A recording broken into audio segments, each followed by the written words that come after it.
All right, so there's a little bit more information you're going to need before we can complete the problems in the next section. And that is, how do we add or subtract radicals? So what I want you to do is think about, how did we add or subtract variables? In order to add or subtract variables, we learned that you have to have the same exponent in order to be able to do it. Both the same variable and the same exponent. So if I have x squared plus x, there's nothing that I can do to combine these together. The answer is just going to be x squared plus x. The same rule applies if we had, say, x plus y. You look and you've got the same exponents, both of these are 1s, but you've got different variables. You can't combine different variables together, so you'd just be left with x plus y. So when would you be able to combine bases, or when would you be able to add variables together? If you've got the same exponent and the same base, or the same variable, then you can add them together. So how many x squares do we have? We've got 2, so that's 2x squared.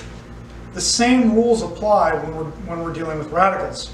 The only difference is, instead of looking at do we have the same variable and the same exponent, we're looking at do we have the same index and do we have the same radicand. So here we've got the square root of 2 plus the cubed root of 2.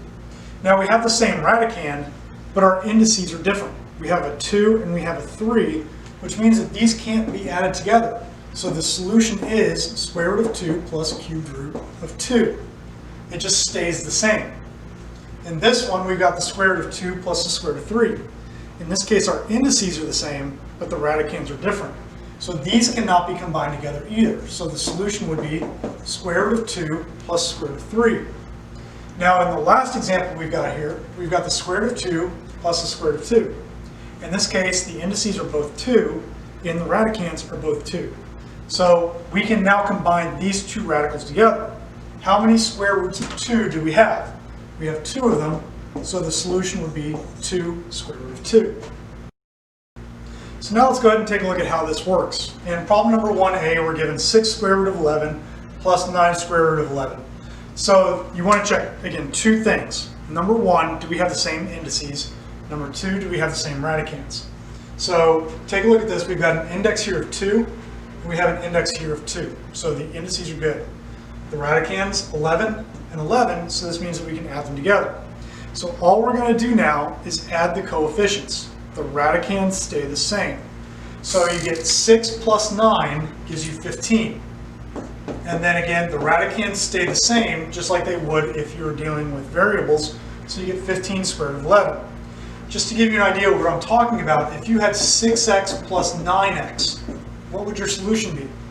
We know that the exponents are the same and the variables are the same, so we just add the coefficients. 6 plus 9 is 15x.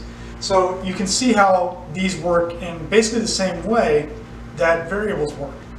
If we look at problem number 1b, we've got the square root of 3 minus 5 square root of 3. 2 for the index, 2 for the index. Radicand here is 3, radicand here is 3. So now we're all clear to go ahead and add or subtract the coefficients. So you've got a coefficient sitting out here of 1.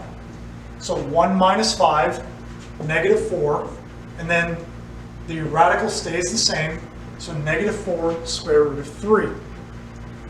In problem number 2, you might be tempted to look at this and say, we've got different radicands, so we're done, we can't do anything with it. But before you throw in the towel and say, can't do anything to it, what you need to check for is to see if you can simplify any of the radicands. Now 3, that's as far as we can go with it. But this 12, we can start looking at the factors of 12. So we've got 1 and 12, 2 and 6, 3 and 4. And you can see that 12 and 6 are not perfect square factors, but 4 is. So we can take this radical and we can go, let's see, 5 square root of 3 minus the square root of 4 times 3. So now, what's the square root of 4?